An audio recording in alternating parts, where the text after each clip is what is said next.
제가 항상 이런 데 오면은 갑갑한 게 여기 오신 분들은 이 세미나 사실 안 들어도 다 이상 없는 분들인데 이런 우리의 생각을 바깥으로 확장을 해야 되는데 우리가 그걸 못하고 있다는 거죠. 그래서 저는 아까 그 대양 교재 만든다는데 팍 꽂혔어요. 그래서 앞으로 그걸 어떻게 해도 누구한테 어떻게 활용하실지가 상당히 저는 이제 궁금합니다. 저도 지금 학교에서 학생들을 가르치고 있는데 심각하죠. 지난주에도 제가 6.25 전쟁 레포트를 채점을 123명 걸 했는데 깝깝합니다. 깝깝해서 점수를 줘야 되는데 그래서 그것을 진짜 어떻게 우리가 활용을 해야 될 것인지 지금 제목만 나온 것이라 그러면 추후에라도 그걸 우리가 진짜 심각하게 고민해야 될 문제다 하는 차원에서 우리 그 유동열 원장님께서 보다 좀 많은 고민을 해 주십사 하고 부탁을 하나 드렸습니다. 우리 끝까지 남아 계시는 의원님, 질문 소감이나 그까 질문 간단하게.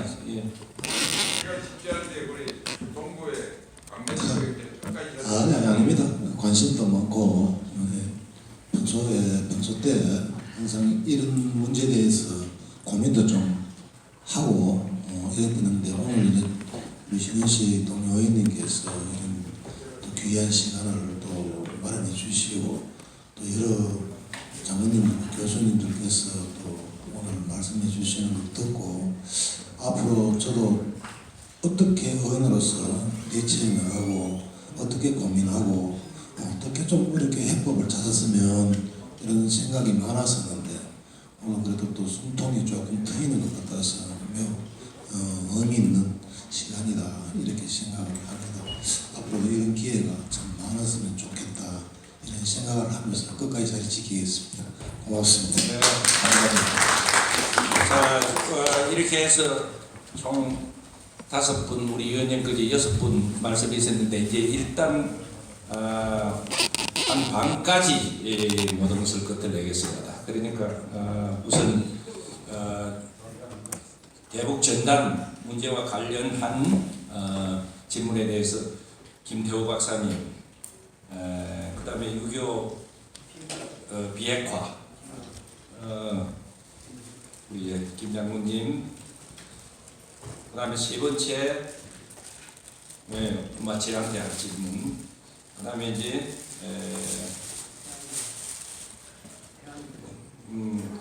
그 다음에 가서 질문하신 분. 네, 제가 그렇게 하면서 답을 하도록 하겠습니다. 자, 우리 김태우 박사님부터. 예. 대북 전단 사건, 북한이 이런 이상한 행동, 과격한 행동을 할 때는 항상 복잡한 동기가 있죠. 대외용, 대내용 이렇게 많이 있습니다.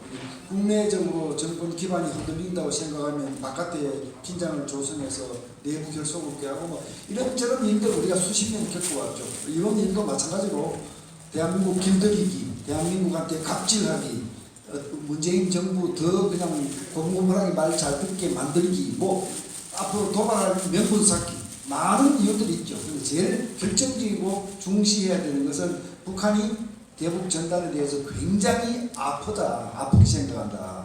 이걸 다시 한번 우리가 확인할 수 있는 겁니다.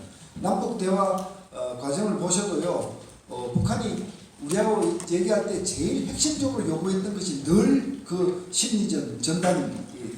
그러니까 북한이 해볼 약점을 찌르는 거죠. 독재국가 북한에 대놓고 바깥 소식을 주민들한테 알리는 것, 이 북한이 가장 아파하는 것이다.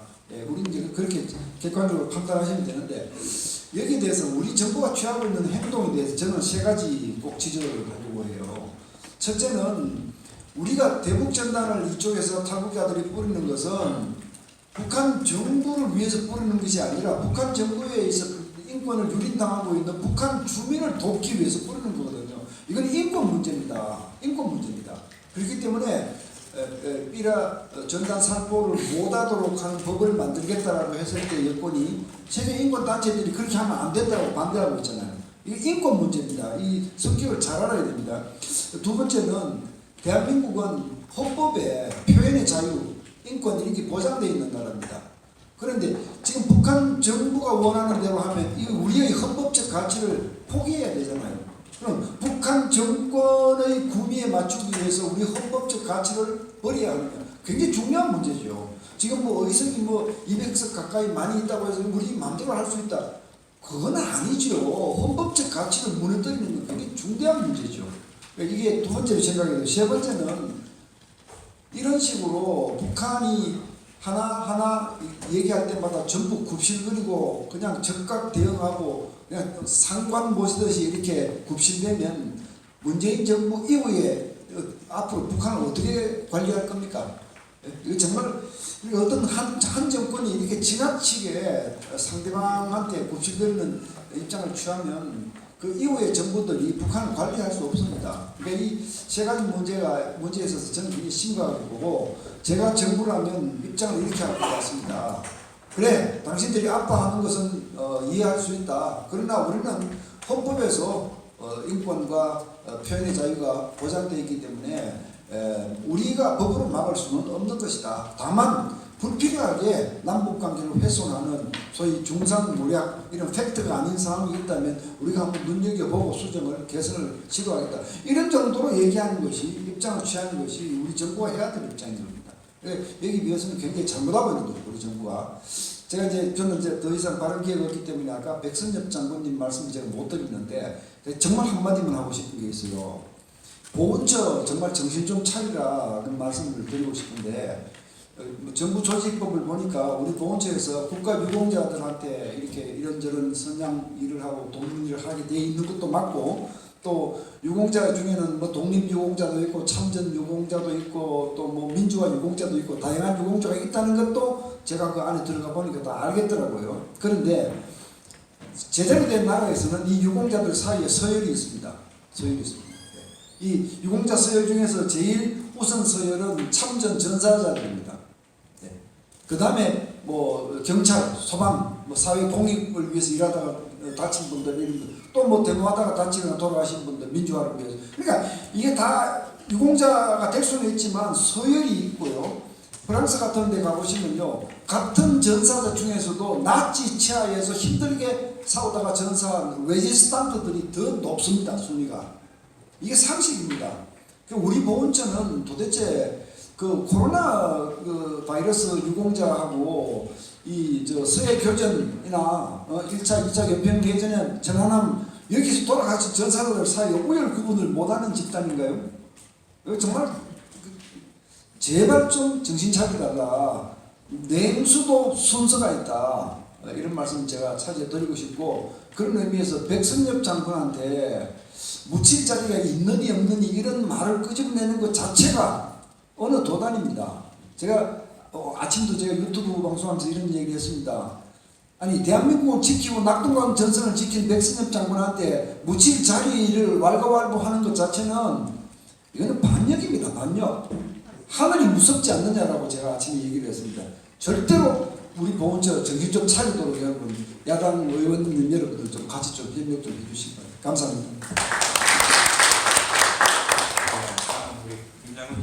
네, 그 핵 문제에 대해서 말씀드리기 전에 조금 전에 이제 그 심리전 관련해서 제가 이제 그 작전본부장을 하면서 우리 심리전 담당을 했기 때문에 이번 사건과 관련해서 한 가지만 말씀을 추가적으로 첨언을 하겠습니다. 이번에 이 사건을 보면서요 가장 우리가 머리에 기억을 해야 될 것은 북한이 얼마나 심리전에 취약한지 그리고 얼마나 심리전에 두려움을 갖고 있는지 이걸 우리가 간접적으로 느낄 수 있는 것이다 하는 것을 확실히 깨달아야 된다는 것이죠. 그래서 이런 어떤 심리전은 우리는 핵만큼은 안 되지만 북한의 핵만큼은 안 되지만 핵의 버금가는 우리가 가질 수 있는 비대칭 전력 중에 하나거든요. 근데 이것을 잘 활용하려고 생각해야 되는데 이 정상적인 정부고 정상적인 국가라면 이것을 정말 제대로 활용할 수 있는 좋은 자원인데 이것을 뭐 법으로 금지하는 게 말이 안 되는 얘기거든요. 그래서 이런 부분들을 우리가 잘 정리할 필요가 있다는 것이죠. 본론으로 들어가서 그 질문에 대한 답은요. 우선 자위권적 핵무장 이것이 갖는 의미는 크게 저는 세 가지라고 생각해요. 첫 번째는 제가 발표하기로 말씀드렸지만 우리의 어떤 자위권적 방위수단 우리 대한민국의 생존과 안전을 지키기 위한 방위수단이 첫 번째이긴 하죠. 근데 두 번째, 세 번째 의미도 또 큰 게 있죠. 그 두 번째가 뭐냐면 북한의 비핵화를 견인할 수 있다는 것이죠. 아울러서 중국으로 하여금 북한의 비핵화를 압박하는 효과도 있을 수 있다는 것이죠. 그런 전략적인 숨은 그런 어떤 전략이 하나 있고요. 또 하나는 세 번째는 만약에 북한의 비핵화가 실패했을 때에 대비해서 우리가 이런 어떤 자위구적 핵무장을 주장함으로써 그것이 불가능할 경우에는 차선으로 미국의 전술핵을 공유할 수 있는 그런 차선의 대안으로 얻을 수 있는 그런 것들이 되는 거거든요. 그리고 또 북한이 어떤 그 핵을 가졌을 때 군축 협상을 하는데 협상력을 제고시킬 수 있는 그런 의미도 있고요. 그래서 여러 가지 숨은 다양한 의미가 있다. 그런 어떤 것을 이해하시면 될 것 같고요. 이런 어떤 상황에서 우리가 자위구적 핵무장을 하는데 가장 큰 걸림돌이 뭘까? 그것은 북한도 아니고 중국도 아니고 바로 미국의 어떤 그 걸림돌이었죠. 지금까지는. 그래서 지금도 많은 사람들이 제가 핵무장 해야 된다 얘기하면 미국이 가만히 있겠어? 라고 얘기를 하거든요. 근데 이 문제를 우리가 잘 생각해 봐야 됩니다. 미국은요, 아까 경제 제재 문제는 제가 충분히 설명했기 때문에 생략하고요. 두 번째 핵 전략이 지금 바뀌고 있습니다.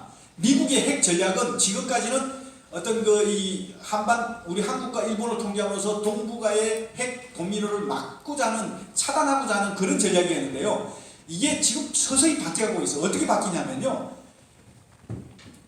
중국과의 패권 경쟁의 큰 틀 속에서 지금 이 핵 전략이 바뀌고 있는 거예요.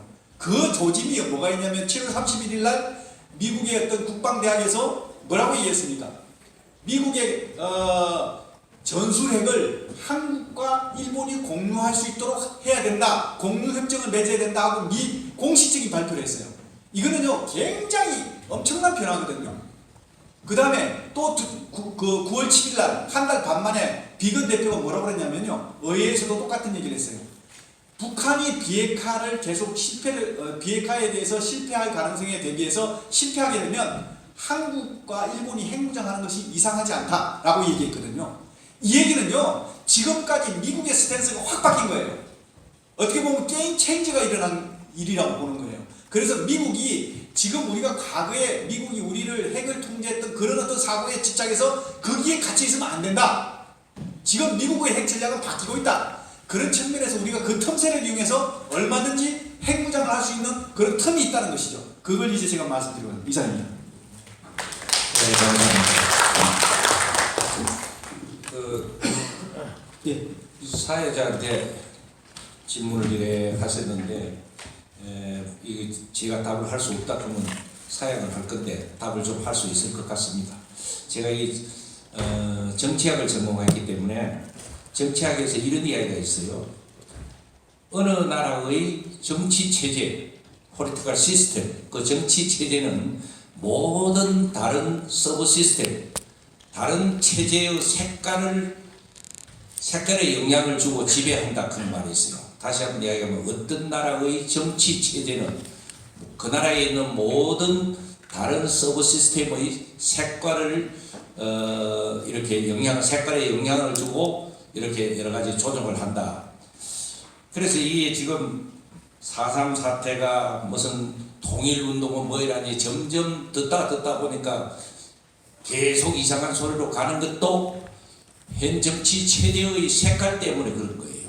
그 다음에 5.18이 어떻다든가 객관적인 그걸 놓고는 그 어떤 왜곡이 된다든가 논리가 딸리니까 그런 이야기하는 사람들은 이제 법으로 처벌을 한다든가 어느 동네에서 많이 보는 장면들이 되는 것도 이게 무슨 정권이다 하니까 그 색깔이 자꾸 글로 다가가서 그래서 이걸 근무치유법은 다른 거 없어요. 그런 색깔을 주는 본원적인 요소를 제거하든가 그게 질적으로 바뀌든가 하는 게 제일 좋고 그 다음에 이제 그게 바뀌든가 질적 변화가 제일 좋은 거예요. 그게 이렇게 안 될 때는 이 나라에 절대적인 영향을 주는 정치 체제의 색깔이 질적으로 바뀌도록 하는 것 외에는 다른 게 없다. 그럼 그 색깔을 누가 바꿨느냐? 이스라엘 사람들한테나 미국 사람들한테 늘 이런 토론을 해보면은 어느 나라의 역사가 지옥으로 가느냐 천당으로 가느냐 하는 것은 어느 누구도 도와줄 수 없고 그 나라 국민들이 하는 거다. 누구한테 그걸 할 수 없는 거다. 국민들이 지옥을 원하는 것 같으면 지옥으로 역사가 가요. 죽어도 그 지옥으로 못 가겠다 하면은 이건 또 천당으로 가야 되겠다 하면 천당으로 가는 겁니다.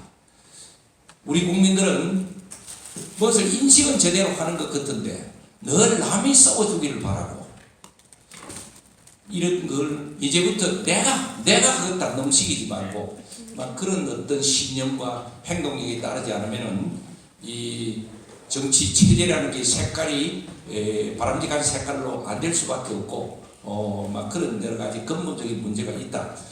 추상적인 이야기 같지만은 막 그렇게 하고 신원식 우리 국회의원님을 중심으로 해서 이런 걸 자주 하고 그래라. 우리 신원식 장군님은 대한민국 수호 예비역 장성단에서 맹활약을 하던 공동 대표입니다.